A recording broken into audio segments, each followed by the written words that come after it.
Ahmedabad cyber ક્રાઇમે આંતરરાષ્ટ્રીય લેવલે ચાલતા ઠગાઈના કૌભાંડનો ઘટસ્ફોટ કર્યો છે। સાયબર ક્રાઇમને મોડસ ઓપરેન્ડીથી ઠગાઈ કરતી ટોળકીના 13 ભેજાબાજ આરોપીઓને પકડી લેવામાં સફળતા મળી હતી, જેમાં હવે વિદેશમાં બેસીને ઠગાઈ કરતી આ ટોળકીના કિંગપિનને પકડવા પોલીસે હાથ લાંબા કર્યા છે, જેમાં અલગ અલગ ટીમને આરોપીને પકડવા રવાના કરવામાં આવી છે।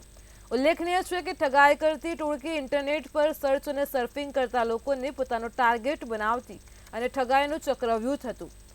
આ ઠગબાજો સ્કાઇપ દ્વારા કોલ કરી અને સીબીઆઈ તથા સાયબર ક્રાઇમના અધિકારી તરીકેની ખોટી ઓળખ આપી લોકો સાથે છેતરપિંડી કરતા હતા। વિદેશના કોલ સેન્ટરથી કોલ કરતી આ ચાઇનીઝ ગેંગનો સાયબર ક્રાઇમે પર્દાફાશ કર્યો છે। આ કેસમાં પોલીસ હવે વિદેશી માસ્ટરમાઇન્ડ સુધી પહોંચવા સક્રિય થઈ છે।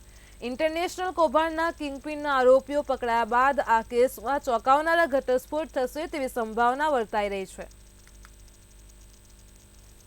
અમે તપાસ કરી રહ્યા છીએ કેમ કે તમે જોયું હશે કે આ જે પૈસા છે એ અલગ અલગ રાજ્યોના અસંખ્ય અકાઉન્ટમાં લેયર કરવામાં આવ્યા છે। એટલે ફર્સ્ટ જ્યાંથી વિડ્રો થઈ રહ્યા હતા 62 લાખ રૂપિયા જે ગુજરાતમાંથી વિડ્રો થયા હતા, પહેલાં અમને એને ચેસ કર્યા છે અને બીજા બી અકાઉન્ટની તપાસ હાલ ચાલુ છે। સર, જે મુખ્ય આરોપી જે પકડાયો છે આપણી પાસે, એનું ચાઇનામાં કોઈ કોન્ટેક્ટ હતું અને આ લોકો તમે કીધું કે ક્રિપ્ટોકરન્સી દ્વારા એ લોકો મતલબ મોકલતા હતા, તો પાછું કઈ રીતે લોકો પાછા મતલબ રકમ એ લોકો કરતા હતા?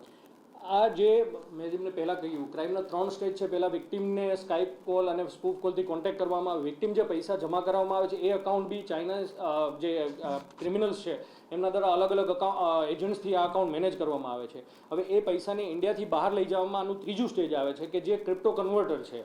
તો એમાં જે મોઇન અને જે મુસ્તફા યુનુસ છે એ લોકો ક્રિપ્ટો કરન્સીમાં કન્વર્ટ કરવા માટે ચાઇનીઝ ગેંગ દ્વારા એક ટ્રોન્સકેનનું વોલેટ એડ્રેસ આપવામાં આવે છે એ લોકોને ટેલિગ્રામ અને વોટ્સએપ દ્વારા। એમાં આ રકમ ટ્રાન્સફર કરવામાં આવે છે, ઇટ્સ કાઇન્ડ ઓફ હવાલા ટ્રાન્ઝેક્શન। અને એમની અવેજીમાં આજે બધા 62 લાખ રૂપિયા અલગ અલગ અકાઉન્ટમાં જમા કરવામાં આવ્યા છે। એ ક્રિપ્ટો કરન્સી જે એમને આપવામાં આવી છે ઇન્ડિયાની બહાર, એમની અવેજીમાં આ પૈસા લેવામાં આવે છે। ભારતના લોકો સાથે ઠગાઈ કરવાનું ઇન્ટરનેશનલ ષડયંત્ર કે જેની અંદર હવે સાયબર ક્રાઇમ દ્વારા વધુ આરોપીઓને પકડવા માટે અલગ અલગ ટીમ તૈનાત કરવામાં આવી છે।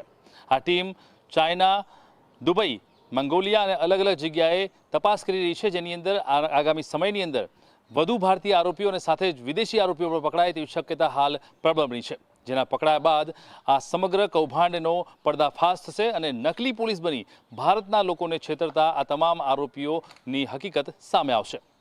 કેમેરામેન કૃણાલ, વિશાલ મહેતા, મંતવ્ય ન્યૂઝ, અમદાવાદ।